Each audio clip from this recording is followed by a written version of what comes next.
I'm a lifelong Southerner married to an Indian man who grew up in South Africa during apartheid, and I am fiercely proud of both. If you don't like that, well, bless your heart. I'm Sheryl Parbhoo, and this is Southern Life, Indian Wife. Okay, I can't wait for you to meet today's guest, Emily Carpenter. Emily is an Atlanta area author whom I met at a literary festival while we did a discussion panel together. She's that kind of person that when you meet them, you immediately want to be their best friend. Not only that, she is really smart. She's a graduate of Auburn University, and after college, she left Alabama to go work in New York as an actor, producer, screenwriter, and behind-the-scenes soap opera assistant on As the World Turns and Guiding Light. And if that's not enough, she just so happens to be the best-selling author of 4 suspense novels, including her new release, Until the Day I Die, which I cannot wait to talk about. She really is truly the bomb. So it's my pleasure to introduce you to Emily Carpenter. So, hey, lady, how you doing? I'm good. I love that introduction. Oh. I pretty much just want to record that and play it for myself every morning when I'm getting ready. There you go. Yeah, you could just blast it on your iPod or whatever. Yeah, and make sure that your family hears it too. So this is fully good. That's appreciate right. you. That's right. Yeah. You got to do that. Right? I love it. Thank you. So You're nice. very welcome. And I meant every word. Well, I'm happy to be here. Well, thank you so much for coming all the way out here. Yeah. So, what are we going to talk about today? It seems like you have a new book out. I do. Yeah. So you want to talk about that first? Sure. Yeah. So it's been out, a little over a month. And getting good response to it. Seems like people are liking it. I'm one of them. Oh, good. Yes. Yay. So for me, it was a little different. All of my books are mystery and suspense and thriller, but this one really sort of pushed that envelope of adventure and a little over the top. It was very fun to write. And, so, yeah. Yeah, that's very exciting. Yeah. Now, I have to admit, I have not finished it because I am a really slow reader and my attention span is really short because I'm on social media all the time. Yeah. I don't know if you experience that. Oh, yeah. I'm a slow reader as well. Yeah. So no I got judgment for Thank me. you. Yeah. I got it last week, but I have gotten through 25%. And I got to say, I'm dying to get to it. Good. Yeah. Good. The whole Jax thing. Oh my gosh. I know. I've got to know. I've got to know. But... And I guess it's a good thing I haven't finished it because I can't give any spoilers here. So. Yeah, and I won't either. But yeah, it's just the setup is that it's a mom and a daughter, college-age daughter, and they've just recently lost their husband/father. Okay. In an accident. He passed away, and now they're kind of going on with their family business and trying to continue their lives and kind of rebuild their relationship. When into the mix, there's they realize that there's something going on in that family business and maybe somebody's doing some shady things, perhaps. Yes. Yeah. Yeah. You can already sense that in the very beginning. Yeah. Yeah. But then they get separated. The mom goes to this sort of spa resort on an island in the Caribbean. The daughter's at college and they have to kind of solve the mystery and save each other. So, yeah, that's all I'll say. Okay. Well, I cannot wait to finish it. Hopefully I can maybe take it in carpool line and sit there and read it and get it done. Love it. Yeah. So, okay. So I have published one book and I self-published and I'm still trying to figure out this whole publishing business, and it's just crazy and insane. Yeah. And disheartening sometimes and confusing. So I've always wanted to ask you, how did you choose the genre that you write in? Was it a business decision because of the market, or is it because you love it and you read it? Yeah. So what's up with that? It was not real. It was not a business decision. Okay. And I will say that the first 2 books that I wrote that still remain unpublished and shall remain unpublished. Oh, that forevermore. Yeah, I tell my kids, if I pass away, do not pull those books out and like have them, I was just thinking that. I was like picturing them cleaning out your drawers. Yeah, and no. The uncovered manuscript. Yeah, yeah. Ooh, let's publish it. Under the bed for a reason. Don't publish it. But you might want to destroy that then. This is true. Yeah. But it was, both of those books were like not romance, but they were kind of like what we used to call chick lit, kind of romantic comedy. And I loved, that was kind of my first inclination of what to write. I love reading that and watching that. And so that's what I wanted to write. And, but then after those two books kind of stalled out for me, I was like, well, I'd love to write a mystery suspense type book, but I didn't really feel like I was smart enough to construct the clues and everything. I didn't know how to do it, but I just loved it so much that I remember like the moment where I was like, you know what, I'm just going to do this and kind of muddle my way through it. It's funny that you say that you didn't think you were smart enough, because I have felt the same way. Yeah. I read these books and I'm like, wow, this is so clever. Yes. I could never come up with that. Yeah. Well, they didn't just write that on the first pass. Well, I guess, you would know, right? Right. Yeah. And it does take time to figure out kind of how to do it, but it's not rocket science. Okay. And you do get a chance to edit and to layer in things and to figure things out in later edits. You know what I mean? Inspiration comes and you're like, oh, that's a good idea. Okay. Okay. Yeah. Yeah. You're smart. That's inspiring. Yeah. I don't know. We'll see. You are. We'll see what people think when I get the second book out, if I ever get it out. If they're going to say, yeah, she's pretty dumb for publishing a memoir, or yeah, really good move. No, Who knows? Brave. Yeah. I don't know. I kind of feel like it was like therapeutic. But now that it's all written, I'm kind of feeling like it wasn't brave. It's like really stupid, but I'm committed because I spent a year writing this dang thing, and I'm not going to just have it there for nothing. And you knew it was in your heart to do. Yeah. So I think so. That's bravery.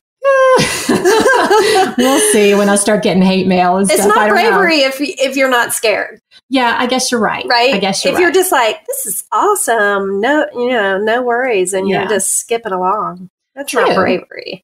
And, segueing into that, I was also going to ask you, like, what was it like when you just decided you were going to write your first book and you're going to like just put yourself out there and try to get an agent? Did you go to the Atlanta Writers Conference? I did, 5 times. Okay, that's good, because I've done it twice. I'm doing it next week, and it's good to know that you can do it. I am a huge fan of this Writers Conference. Yes, huge fan of George Weinstein. Hey, George.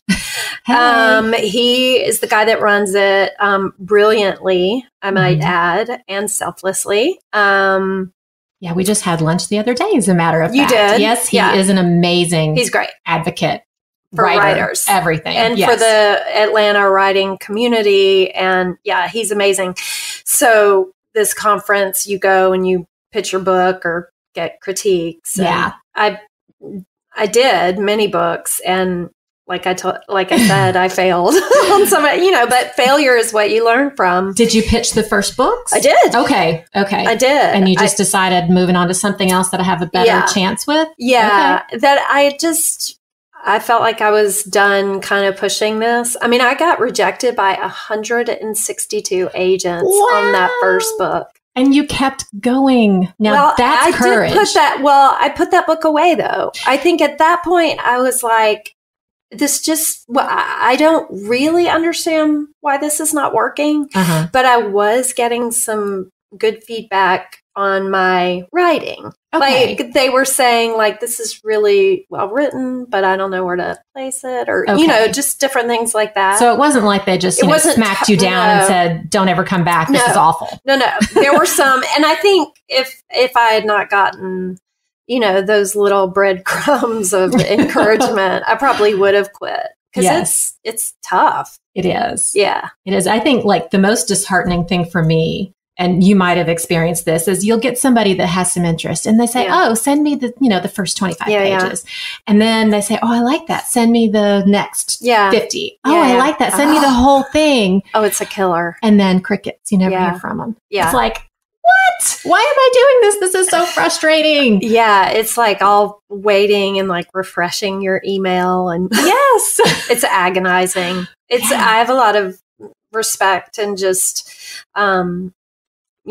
understand how hard it is for writers trying to get an agent or editor. It's tough. Yes, it is. So how did it feel when you got that first agent? So like, how did that happen? Did they tell you at the conference? Did they call you up? She and I had like I basically came at her from every direction. And I didn't necessarily mean to, but I had submitted the book to her in just the regular, sent a query letter /pile. Yeah. And then also like right after that, I saw she was coming to the Atlanta Writers Conference. Okay. So then I scheduled a critique with her. And my approach, like after attending so many writers conferences, I honed my approach where I thought a critique was more beneficial for me because I felt like my writing was good enough that it would do the talking for me. Right. Instead of me doing the talking for me, like in a pitch. Which is so nerve-wracking. Right. I was terrified to pitch and like you talk and your voice is shaking and you're shaking and they're like looking at you like, oh, please, baby, calm down. I know. You get to the point where you realize they're just regular people. I never got to got to the point. I'm kind of at the point like, whatever, just take it or leave it. I'm done, like me or love me. That's good. Maybe that'll work. It's a good place to be. But I just felt like a critique was better because then I felt like my work was doing the talking for me. Right. That makes sense. I scheduled a critique with her and she was like, wait a minute. I feel like you queried me on this. And we had this, moment where we made that connection. Okay. And then she gave me that award. That how they hand out the awards for best critique. I was her best critique. Awesome. So, and then when it finally came down to a phone conversation and she was like, I'm offering representation. I was like, what? Yes. Did you call your husband and like, oh my gosh, yes. I was like running around screaming circles. Yeah. That's so awesome. It was a great moment.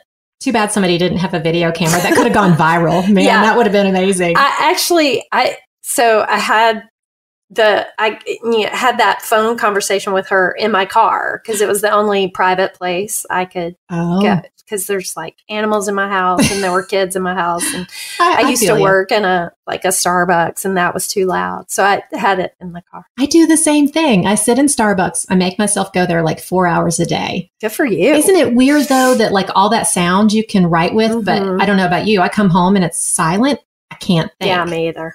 Me either. I have to come home smelling like espresso, and that's the only way I feel like I've accomplished anything. The magic is in the coffee bean. Yes, absolutely. That's why I have a Keurig over here because, in front of my computer, wherever I am, I have to have coffee. You have everything. You also have wine. I do have wine. It's a little early in the morning, for that. I figure, if you were to come and, do this again with me, we could do it in the evening and have a little wine. Oh yeah. Things could get exciting. They could. That could make for a really awesome episode. Maybe we need to try that again. Us. Yes. It would be awesome to us. Like maybe. Yeah. Yeah. Well, we'd have fun and that's really all that matters. Yes. Yeah. So you got your agent. Now you're a best-selling author. You're a mom. So like, what do your kids say about your writing? Because my kids really could care less that I write. They would really rather that I just go and fix dinner and get away from the computer. I doubt that's true. That's probably what they say to you.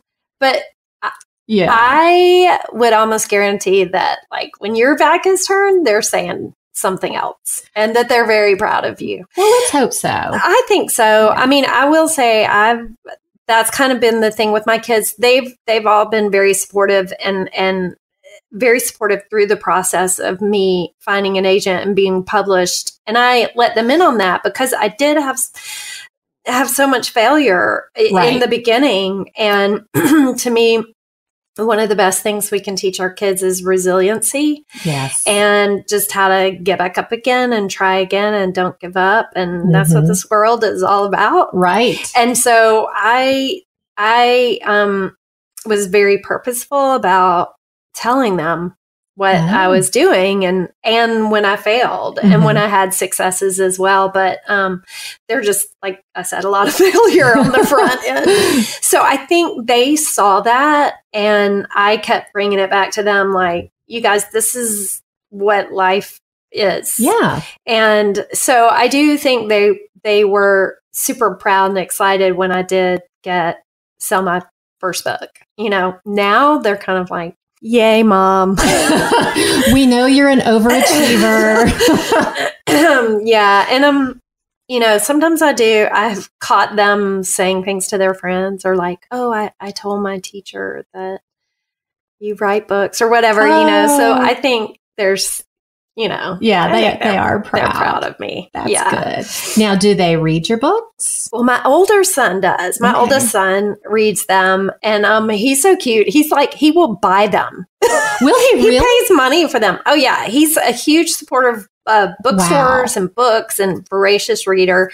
So literally, he has bought all my books, which just makes me laugh. I'm like, dude, I will give you this book. But that's like the perfect child, don't you think? Oh, yeah. I'm like, you're the best. But awesome. So he reads them. My middle son, there's a story where I think right before my book was bought, I published a short story, and I was really, really excited about, you know, in an online magazine, and very, very excited about this story. And he was like, oh yeah, Mom, let me read it. And he read the story. And I will say that it was kind of a little gory. Okay. It might have edged on horror, but anyway, so he read it and he was like, and so how old was he? This is amazing. He was in high school. Oh, okay. Okay. And he was like, this is really good, but I don't know how to describe this to you, but this doesn't feel like you to me. So it kind of bothers me that you wrote this. Wow, what an insightful boy. This is like coming out of my mom. And he's like, I don't want to think of you this way. I just want to think of you as Mom. So I just don't want to read this. Yeah. And he said it. I'm not saying it as well as he did.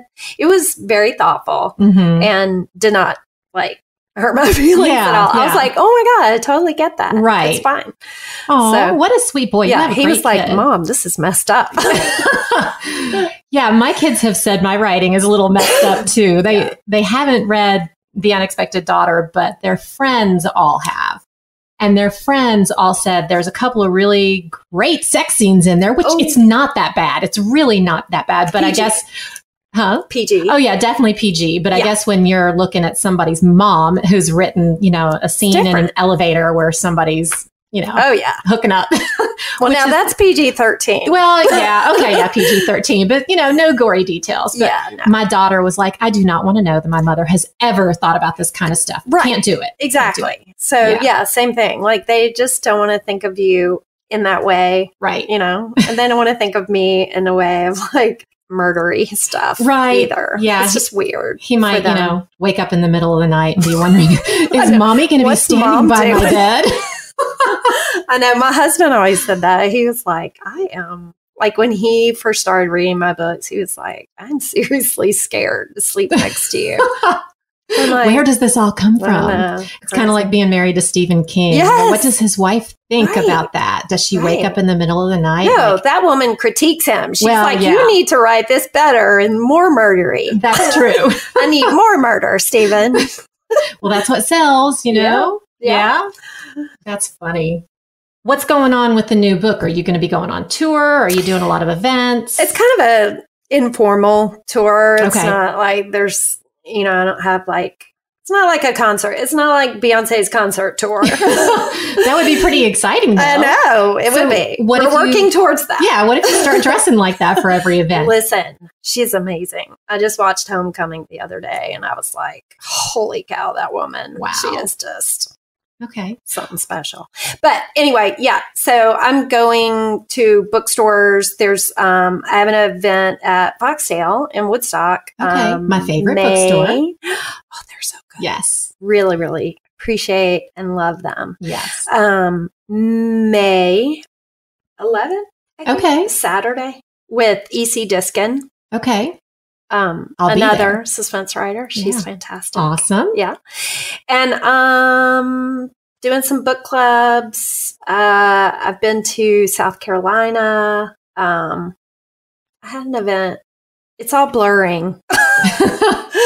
Yeah, and it's not even that much. With a flip of the hair, my fourth book, best-selling. Oh, it's just the same. No, I'm kidding. No, there's not. I mean, honestly, I don't do a whole lot of signings because, we have those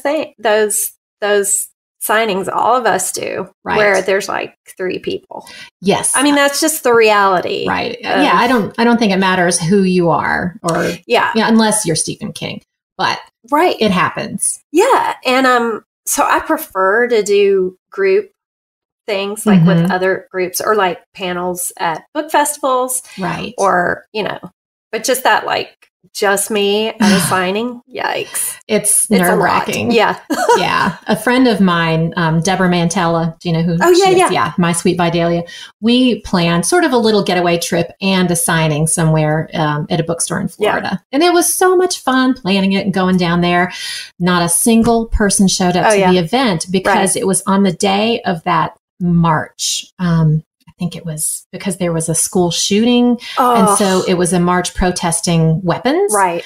And downtown in that city. And so everybody was there. Yeah. But we had a great time. We just took lots of pictures of just us in the bookstore. And then we went and drank a lot of wine. I mean, I've had an event with another author who, I mean, listen, this woman has sold millions of books, or at least 1 million. I mean, like, she's very successful. And we had like 2 people show up. It's just not, people don't show up as much. Yeah. I did an event in Read It Again bookstore and Book Exchange. And both of those we've had, people came. Yes. Which I really appreciate. Yeah. I love Book Exchange too, because they do always have a really good turnout and they're so supportive there. Yes. Very. Yeah. Well, so you used to be an actor and, you've got a background in performing. So do you sing? So like, could you dress up as Beyonce and then sing and bring people? No. And that's probably why I like her so much. I grew up dancing and acting. Yeah, but I can't sing. And so I could never do like musical theater was just not, I just struggled, to sing, and I could barely carry a tune, but it was just not in the cards for me. No. Yeah. I did ballet my whole life. And I was good, but I could never count the music. It was so bad. Right. Really? So they would have to be like, okay, Sheryl, now you go. So I'd go and I'd be looking at them. Okay. What are we looking at you? 5, 6. Yep. Exactly. Yeah. It's tough. Yeah. And my son is at NYU and he's not a musical theater major, but he loves music and wants to do Broadway. But I think he inherited, he's a good singer. I'm not saying he's not. That's good. He may have inherited a little bit of not being right for musical theater. Yeah. He's going to hate me for saying that. No, but it's he so is good. Competitive. It is. It really is. Like even the ones that you think are fantastic, you're like, why aren't, the competition is just crazy. I can't imagine. Yeah, I know. I'm totally freaked out about him being up there and everything. So, he'll be fine. He'll be fine. Yeah. He'll be fine. Just keep saying that. I know. He'll be fine. He'll be fine. This is what we say about our kids. Yes, the whole time. They'll be fine. And the beauty of having kids is like when they're in high school, they give you such a hard time and they prepare you for wanting to have them gone. And then they're in college and it's like out of sight, out of mind. I can sleep tonight because I don't know if he's coming home at 2 in the morning, and so I can sleep. Not my job. Yep. Not my job anymore. Yep. Yeah, and having him up in New York, and I want to ask you about your experience living in New York. I love New York. Excuse me, because so he grew up here outside of Atlanta. But he is biracial. So he's always been the very brownest kid in our little community. I think my husband is maybe one of 2 Indian people that lives in this area. Seriously? Yeah. This county, there's just not a lot of different ethnicity. So he went up to New York and he's connecting with all these people. He's that like, are my people. Yeah. Yes. He said he's like the whitest kid in his crowd. Yeah. So what was it like for you? Because you went to Auburn and you're from this area. I'm from Alabama. Yeah. So like, what was it like? And I went up there in the 90s, right? So in my early 20s, I had very much grown up in a very white bubble. And not only just white, but like conservative and religious. Oh boy. And so I was like in New York, like going, wow, y'all look at, but I loved it. I was ready for it. You know, I was ready to be around, people that were different than me. And it was a learning experience. Definitely. Yeah. I mean, I just remember, so when I got my first job at CBS, I was in the advertising department. My boss was like, so what are you? What? He goes, no, it just made me laugh because he just couldn't figure me out. He was like, so you're not Irish Catholic and you're not Italian Catholic and you're not Jewish. What are you? Because you're just like, this foreigner from a foreign land. Are you Baptist? I was like, no, I'm actually Presbyterian, but yeah, like they just don't know what that is. They just were trying to categorize me, and it was really funny. But yeah, I learned it was good to. What I loved about New York is that everybody's in there together. You're riding the subway, you're hanging out, you're living with people who are from every culture and, every language. And just, I really loved it. And it was, way different than Birmingham, Alabama. So how long did you spend there? We were there 3 years. Okay. Were you married at the time? Yes, married. And everybody there teased me and was like, he's your cousin, right? Oh my gosh. And so, got married young and we went up there and had quite an adventure. I bet. When we started thinking about having kids, it was expensive. We wanted to have our kids back at home. Have some, the day I saw a little boy playing ball in the hallway of our apartment, I was like, I don't. So different. Yeah. I can't. You need some green somewhere. This is true. Yeah. Mm-hmm. Yeah. So do you have any friendships that you still maintain from New York? Anybody you still I'm in contact with some people online. Actually, it's not as much actually as my husband. He has kept contact with some people, especially one woman he worked with down there, and she's cool. That's cool. So, Cool. You feel like you brought like maybe a little bit of New York sensibilities home, or you think you got home and you're like, Southern girl again? No, I there's a part of me always that will love New York and feel at home there. And I definitely, I was definitely dressing very New York when I got back up here. Oh. I was very like wearing my big stompy Doc Marten shoes in the 90s and my black clothing. And I remember that. Yeah. And awesome. Yeah. Fun times. So you got married really young, Yeah. I got married young too. I was 19. Oh my gosh, younger than me. 21. Okay. I had just turned 21.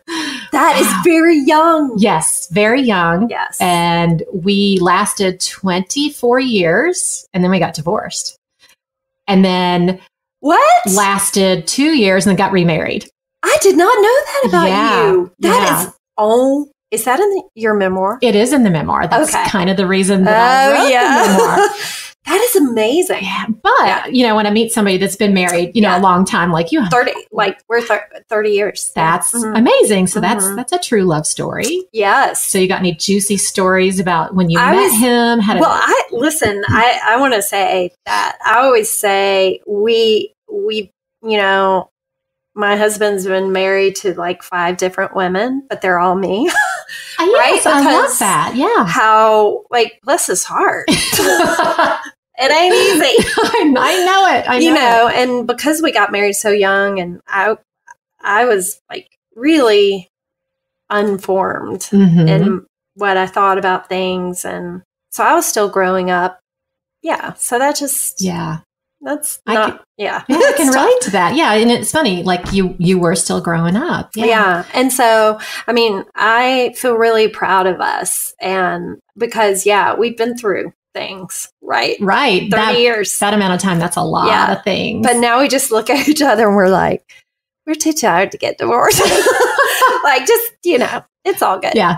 Whatever it is, it'll be over tomorrow. We'll just, we're just going to move on. I'm just too tired. We've said the same thing. It's like, you know what? I just don't want any change. If we have a fight, of course, we're not planning on getting divorced. No, again. But it's like, it feels different. Like when you have those disagreements and those fights and it's not to diminish it in any way. But it does feel like the end of the world. Right. Like if you're disagreeing about something. Mm-hmm. And I think that's one thing that I've learned after this many years is like, we can disagree about something and it's not the end of the world. Yeah. Like, who cares? Absolutely. Yeah. And it's kind of like that with everybody in the world. Yeah. Very true. Yeah. And that's why, like I always, I guess people kind of get tired of me like beating this in the ground, but I'm always like, we've got to find a way to have common ground with people and be able to agree to disagree. Yeah. And not be enemies. And that is not my nature. I'm like very intense. I get very like whipped up into a frenzy about things and, like dying on certain hills that, I probably shouldn't. But I'm having to learn that. Like, just chill out. Yes. Just a little bit. That comes with love age. Is important. Yes, love is important. But you also have to have your own space too. This is true. Yeah. So, okay, like I'm going to ask you all these, wonderful Oprah-sized life philosophies. Okay. So what do you think the secret is to staying married that long? Or is there a secret? I don't know if there's a secret because everybody's relationship is different. Mm-hmm. But for me, I think my point was you both have to be willing to work on it. Mm-hmm. If you have one person willing to work, but the other person's not willing to work, right? It doesn't work. Yeah, totally. And I mean, I will say we did get to that point in our marriage where I felt like he just wanted it to be good. Mm-hmm. So he didn't have to think about it. Like, I just want us to have a great relationship. Right. Yeah. Which basically meant you need to quit. Yeah. Like bringing up problems or conflict. Let's just move on. Let's just have a nice dinner and just. And I was like, no. Yeah. No. We are going to talk about we got to talk about. Yeah. So, yeah. Yeah. I kind of feel like that with my husband and kind of with everybody sometimes, And like a lot of the stuff that I write about, I'm kind of dredging up things in my world, my family, that I write on my blog or, that I'm talking about here on the podcast. Yeah. And it does ruffle feathers. And but I think when you talk about stuff like we wives try to bring up, that's the only way you can work it out. And make it better. Oh, yeah. And I mean, there was like, the way people run their relationships, what they expect friendship to be, what they expect a marriage so we got married. We had no idea. Like he thought it was going to be one way and I thought it was going to be the other way. Oh, yes. Same with us. Right. Yeah. And you guys are the same culture. Yes. And we're different, but it's the same. Sorry, I just hit the microphone. No, it's all good. I know. We're having so much fun. But yeah, I mean, to put that on top of it, I can't imagine. But I mean, just two people that are from the same part of the world, how it's hard no matter who you are. Yeah. So I'm kind of glad to know that it wasn't just us. Oh, no. Yeah, no. And, I think too, like some people are more relational oriented, like I didn't want to be with him all the time. I'm definitely, I like my space. I'm introvert. I can be alone and everything. But I definitely wanted more of that kind of interconnectedness and friendship and stuff. And he was like, bye, I'm leaving. Yeah.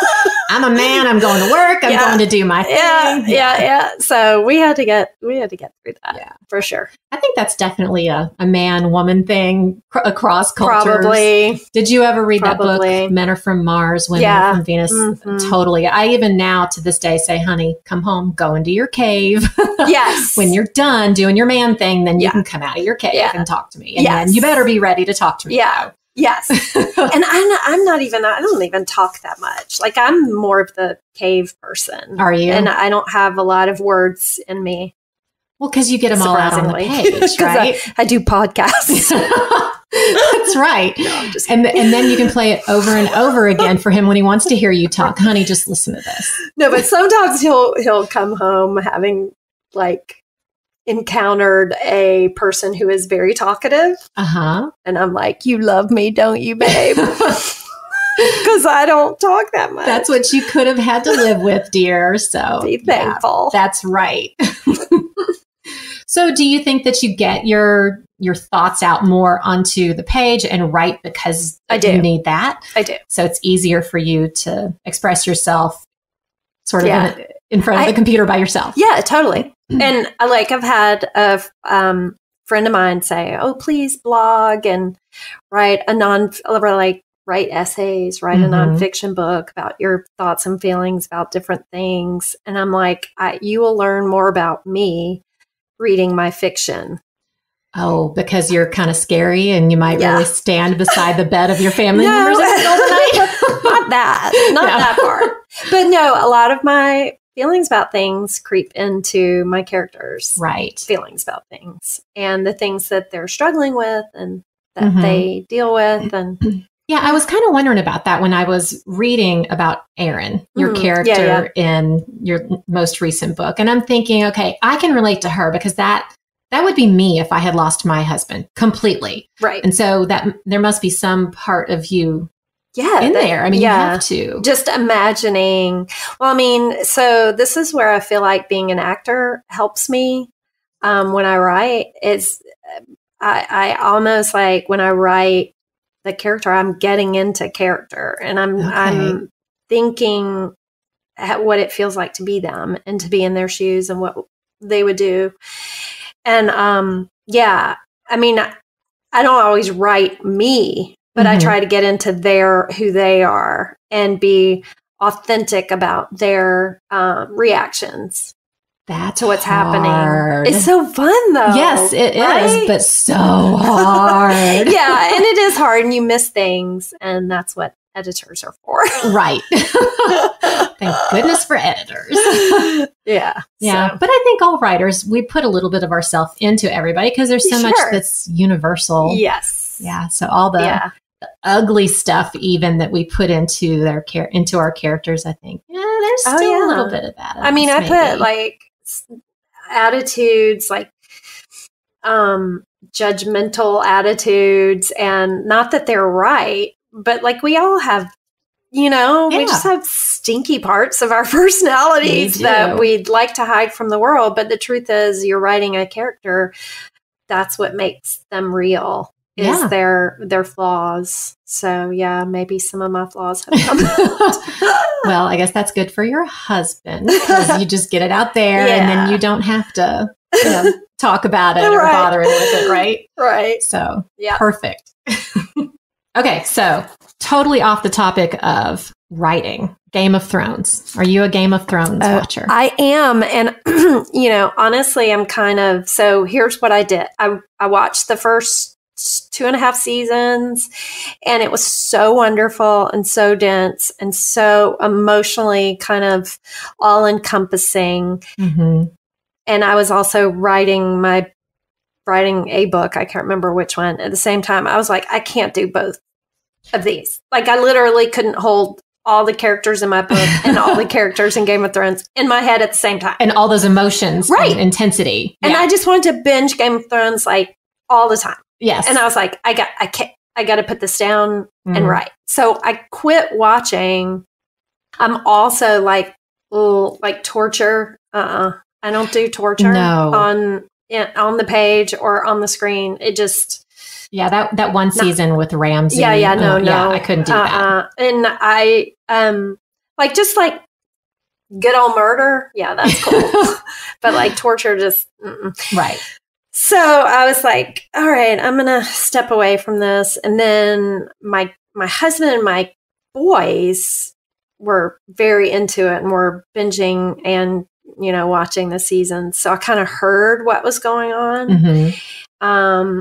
And I dipped in now and then I watched the whole 7th season. Okay. With them and got kind of caught up to speed. Okay. So I missed some in the middle. But I've read some on the wikis, and I did watch the Red Wedding. Like I watched that episode because everybody was talking about it. Yeah, you have to see the Red Wedding. Yeah, totally. Oh, it was horrible. Yeah. Yeah, so the awesome thing about Game of Thrones is like that unites everybody in the world. My son and I were talking about it at dinner last night, and the waitress was like, "Excuse me, I gotta weigh in here." How funny. Yeah. Yeah. I mean, it reaches everybody. It's so crazy. Yes. So, talk about a unifier of humankind. Yes. Game of Thrones. And I am just blown away that a story can do that. Yes. Right? I'm blown away that there is a human being that could write that think story. Of that.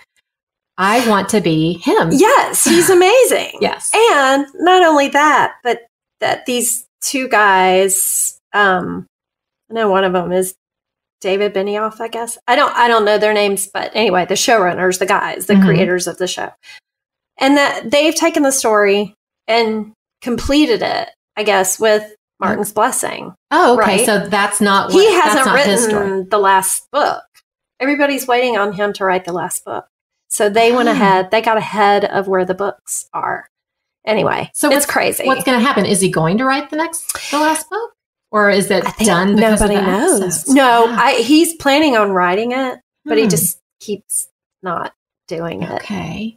I think like the hardcore book fans are all harassing him. I don't know. So it's kind of a cool position to be in as a writer where you've got, I can just wait. You just go ahead and do the TV show. Just knock yourself out. Yeah, I'll sit here and take the check. I'll let you know if I'm cool.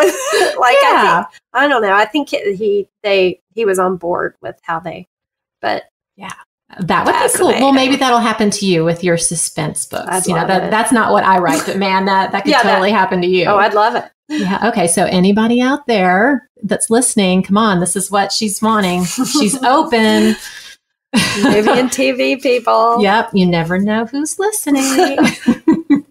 Yeah. I have a friend who's a celebrity chef. I guess that's what you call him. Yeah. He's a chef in Atlanta and he's been on, I don't know. I don't watch reality TV, but he's been on these shows. Cool. And he also has a radio show where he has these pop-up events. Pop-up.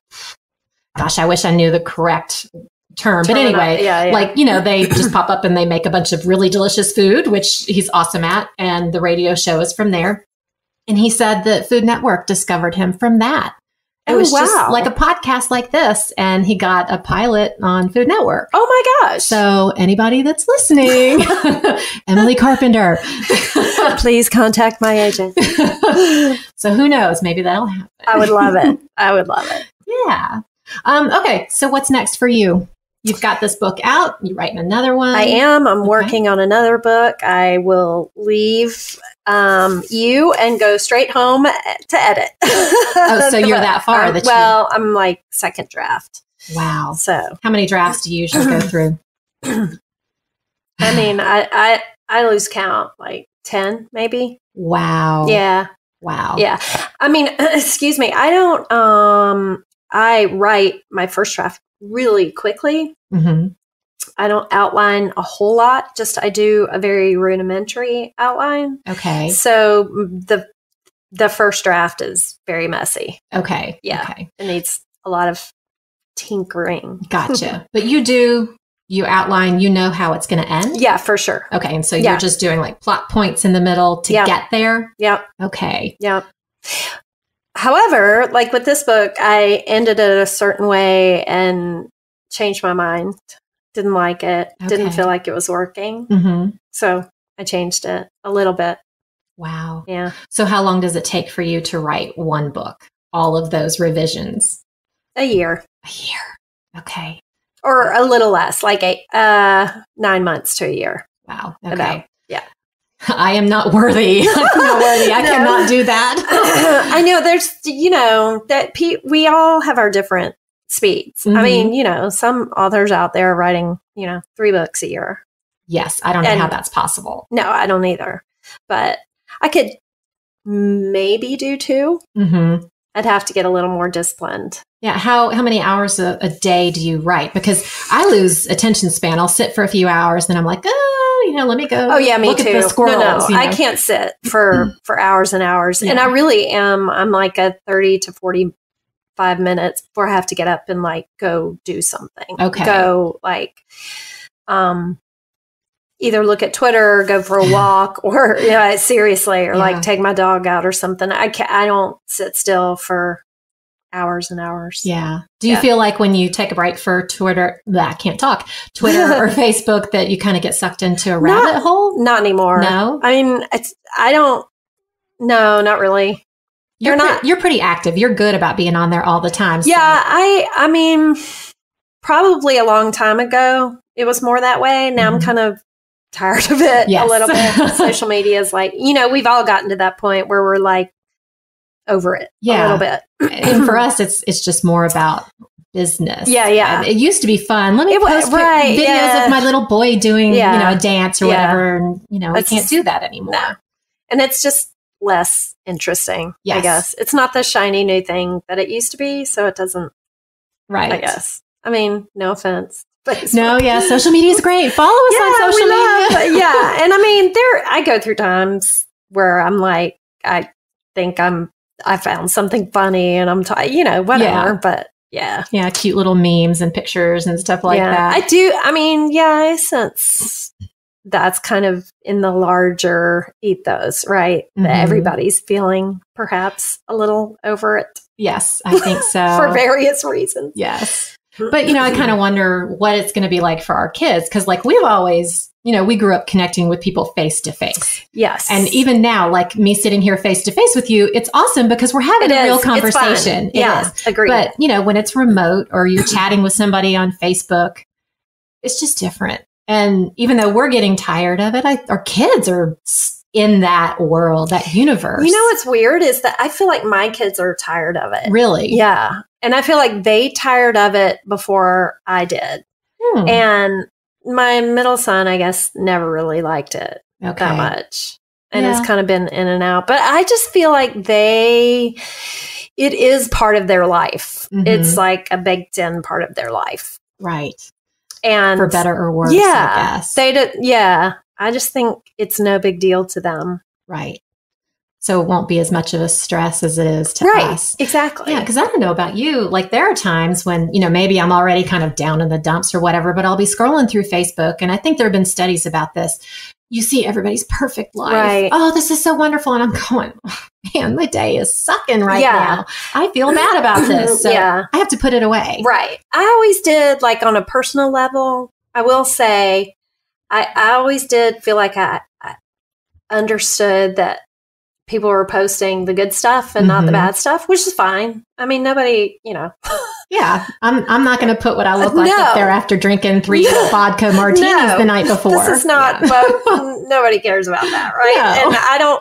And also like when I'm having a super down day, I don't want to go to social media to, no, not disparaging anybody who does do that, but I just don't think that's not where you find the kind of encouragement that really lifts you up. Yes. However, what is hard is, I think, on a business level, I can definitely, and especially with Twitter, because it's like a bigger party, it's a bigger setting, it's like a big cocktail party. I've heard people compare it to, but there is a lot of like, I got this fabulous book deal, or I'm on the New York Times bestseller list, or I just, optioned my book for a film, screenshots of all that kind of stuff. Tons of that. Yeah. Like on that can really mess with me. Yeah. And it makes me feel like garbage too. Right. And I don't like, I'm like, this isn't, this this is not helping me focus on what my job is today. Right. Yeah. So, but you feel the love from your readers on I social do. media, right? I mean, I totally. Of course, I see everything you put out there, and it's like, oh, you are so loved. So that's a great, yeah, great and thing. I really appreciate it, and I value being able to have a direct connection with them, and to like when somebody says, "I'm reading this book and I love it," to be able to say thank you. Yeah, that's really fun. And even that can be a little overwhelming too. But then you also get the bad stuff where people tag you in their reviews that are less than stellar. No. I haven't had that happen yet, but I haven't had that many reviews either. No, so it's the worst. You're like, this is fine that you didn't love it, but like, why are you tagging me? Why are you being a meanie? Social media bullying. Just like thoughtless. Yeah. Yeah. Well, anyway, but I think there's more positive than negative about social media. Maybe I'm just being optimistic. Yeah. I mean, it does help us connect with people. Right. And I just kind of look at it now like, it's part of my job. Sometimes it's fun. Sometimes it's not fun, but it doesn't really suck me in that much. Yeah. At least I don't think it does. But I don't feel like it does. Well, good for you. I may not realize how much. For me, it still does. It does. Not that I want it to, but yeah. My concentration is just shot once I've had to go on and respond to those social media posts and stuff. And then I'm like, oh, I got to get back into. Agreed. This. It very much makes you like, switching gears. Yeah. I'm not good at that. Yes. So I have to turn off my Wi-Fi and just focus. That makes sense. Drink a lot of coffee at Starbucks. My very favorite. So do you go to Starbucks? Not anymore, actually. So my husband and I just built a new house, and I have my own little writing shed on the property. Oh my gosh, I'm so jealous. I've been writing at home. You should come visit sometime. Yes. You're invited. Okay, official awesome. invitation. I will be there. And it is just this tiny little structure.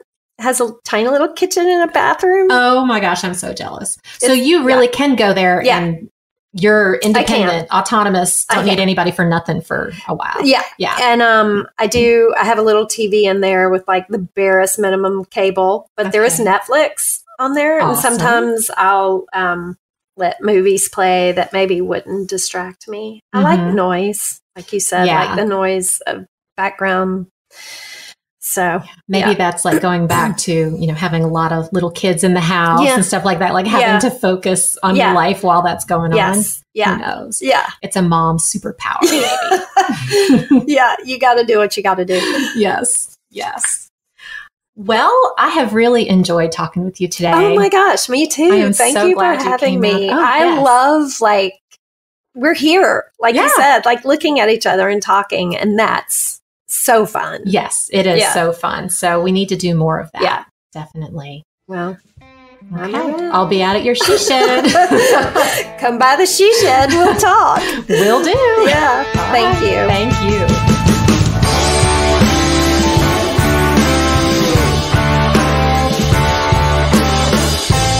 If you like this podcast so far, please continue following along by tapping the subscribe button wherever you listen to podcasts. If you really liked it, go on, be awesome, and leave a rating and a review. Find me on all social media too by searching Sheryl with an S, Parbhoo, that's Parbhoo.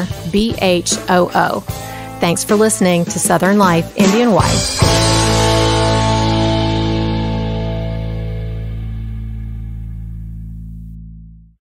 Geico presents yet another voicemail from your roommate. Hi. So, about the kitchen. Turns out when there's a grease fire, you're not supposed to throw water on it. Who would have known, right? Anyways, the fire department is here and it's totally cool. Give me a call back when you get a chance. The Geico Insurance Agency could help keep your personal property protected, like if danger is your roommate's middle name. Visit geico.com to see how easy it is to switch and save on renter's insurance.